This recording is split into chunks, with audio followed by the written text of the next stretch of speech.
ربنا و آتینا، اور اے رب ہمارے عطا فرما دے ہمیں، ما وعدتنا علی رسولک، جو تو نے اپنے رسول کے ذریعے ہم سے وعدے کیے نا کہ جو اپنے رب کو مانے گا، پیغمبر کی پیروی کرے گا، اس کو جنت میں فلاں فلاں نعمتیں ملیں گی۔ تو اے اللہ ہم تجھ سے دعا کرتے ہیں جو تو نے ہمارے نبی کے ذریعے ہم سے وعدہ کیا نا، ان وعدوں کا مصداق بھی ہمیں بنا دینا، آمین۔ ولا تخزنا یوم القیامہ، اور ہمیں قیامت والے دن رسوا نہ کرنا، انک لا تخلف المیعاد، بے شک تو اپنے وعدے کے خلاف نہیں کرتا۔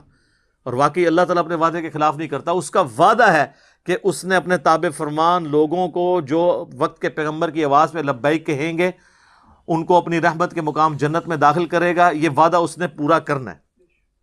اس کا یہ بھی وعدہ ہے کہ اپنے مجرمین کو جہنم میں پھینکنا ہے، لیکن وہ وعدہ اس کے اپنے اختیار میں ہے۔ اس میں اگر وہ معاف کرنا چاہے تو اس کا اپنا اختیار ہے، لیکن جو جنت والا وعدہ ہے نا، اس میں تو وہ وعدہ خلافی کر ہی نہیں سکتا، کیونکہ وہ تو اس نے پیکج دیا ہوا ہے۔ دوسرے والے کیس میں وہ خود چھوڑنا چاہتے ہیں تو چھوڑ دیں۔ مثلا میں کہتا ہوں کہ آپ یہ کام کریں تو میں اتنی مزدوری آپ کو دوں گا، تو میرے پہ واجب ہے یہ کرنا، ورنہ تو میں غلط بیانی کروں گا۔ اور اگر میں کہوں کہ اگر تم نے اس میں یہ کوتاہی کی تو میں تمہارے اتنے پیسے کاٹ لوں گا، اور میں نہ کاٹوں آپ کو پھر بھی پورے دے دوں، تو اس سے آپ یہ نہیں مجھے کہہ سکتے میں نے وعدہ خلافی کی ہے، میں نے عفو درگزر والا معاملہ کیا۔ لیکن ہم ایز اے قانون لوگوں کو یہی بتائیں گے جو قرآن کے اندر آیا ہے کہ اللہ نے اپنے مخالفین کو جہنم میں پھینکنا ہے اور ماننے والوں کو جنت میں بھیجنا ہے۔ اللہم اجعلنا منہم، اللہم انا نسألک جنت الفردوس مع النبیین والصدیقین والشہداء والصالحین، آمین۔ ربنا اصرف عنا عذاب جہنم ان عذابها کان غراما، آمین۔ اب اللہ تعالیٰ نے کہا جو یہ دعائیں کرتے ہیں کوشش کریں یہ دعائیں یاد کریں، نہیں تو دیکھ کے بھی پڑھ سکتے ہیں۔ فاستجاب لهم ربهم، پس اللہ نے قبول کر لی ان کی دعائیں۔ جو لوگ ان کوالٹیز کے مالک ہیں اور یوں اپنے رب کو پکارتے ہیں، تو سر یہ جو اللہ کو اس طریقے سے پکارے گا اسی کی دعا قبول ہوگی۔ ہمیں تو بزرگوں اور بابوں ان کا تعارف کروایا گیا ہے۔ قرآن تو میرے بھائی ایک ہی بابے کی بات کرتا ہے اور وہ وقت کا پیغمبر ہے، ہاں باقی سارے فالوور ہیں، باقی لوگوں کے بنائے ہوئے بابے ہیں۔ اللہ نے جو ہمارا بزرگ اور بابا یا کوئی بھی پیر اس کو نام دے دیں، وہ ایک ہی ہے وقت کا پیغمبر جس کا آپ کلمہ پڑھتے ہیں۔ صلاۃ بر محمد و آل محمد، اللہم صلی علی محمد و علی آل محمد۔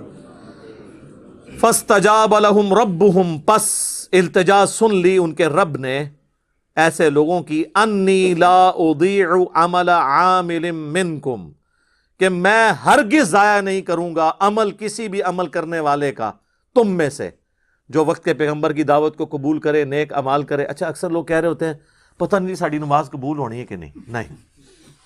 کئی لوگ کہتے ہیں منو تے اللہ نے سٹنا ہی دوزخ سے، ہاں تو سٹے گا دوزخ جی۔ بخاری مسلم میں حدیث ہے کہ اللہ تعالیٰ فرماتا ہے میں اپنے بندے کے گمان کے قریب ہوں۔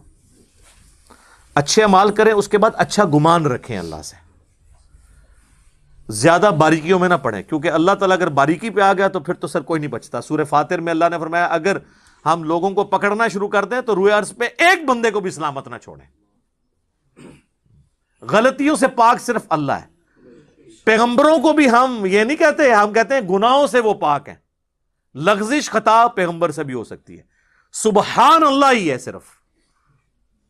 انبیاء کی لغزشیں قرآن میں رپورٹ ہوئی ہیں نا، گناہ نہیں ہے، لغزشیں، غلطیاں،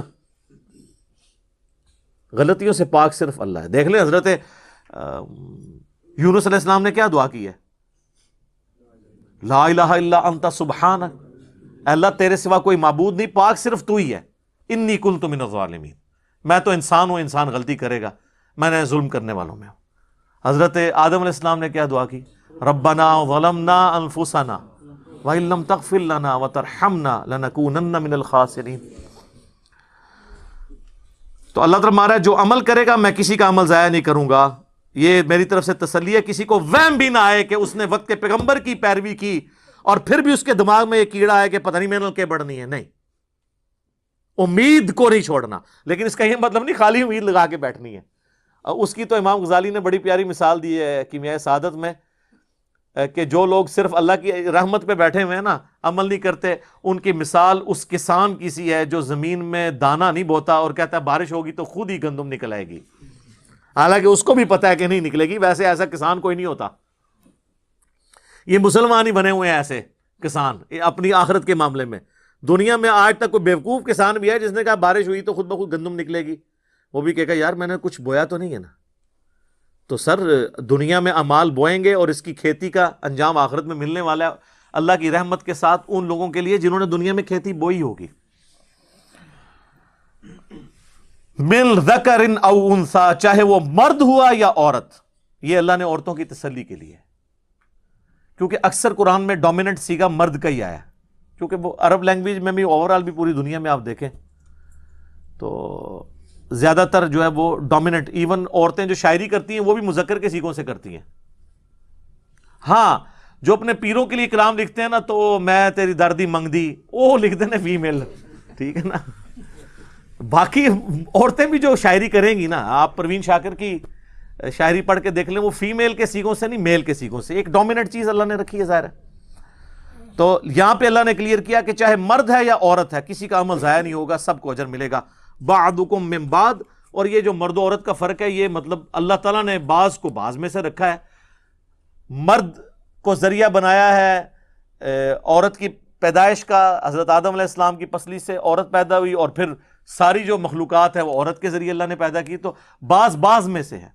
فالذین ہاجروا، پس جو تم میں سے جنہوں نے ہجرت کی. اب یہ تعویل خاص کے اعتبار سے تو صحابہ کے بارے میں ہے اور اہل بیت کے بارے میں، اور تعویل عام میں جو لوگ بھی دین کے لیے یہ تکلیفیں اٹھائیں گے وہ سب قیامت تک اس میں داخل ہیں.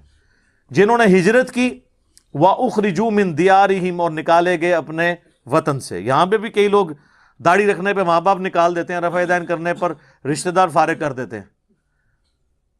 تو جنہوں نے ہجرت کی اور اپنے گھروں سے نکالے گئے وَأُوذُوا فِي سَبِيلِي، اور انہیں میرے راستے میں اذیت دی گئی، یعنی اللہ کو ماننے کی وجہ سے انہیں تکلیفیں دی گئی.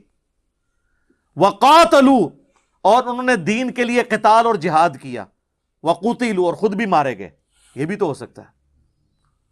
لَأُكَفِّرَنَّ عَنْهُمْ سَيِّئَاتِهِمْ، اب یہ عربی میں جتنے تاکید کے سیغے اس کے اندر ہے نا، میں ضرور بالضرور ان کے گناہوں کو معاف کر دوں گا. وَلَأُدْخِلَنَّهُمْ جَنَّاتٍ، اور میں بالضرور انہیں جنت میں داخل کر کے رہوں گا. تجری من تحتها الانہار، ایسی جنت جس کے نیچے نہریں بہتی ہوں گی. ثوابا من عند اللہ، یہ اللہ کی طرف سے بدلہ ہوگا ان کے نیک اعمال کا. واللہ عندہ حسن الثواب، اور اللہ کے پاس تو بہترین ثواب اور بہترین بدلہ ہے.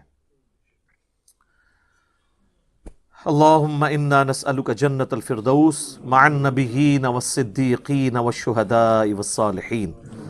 ابھی یہاں پہ جنت پہ بولا جائے تو 1 گھنٹہ اور لگ جائے گا.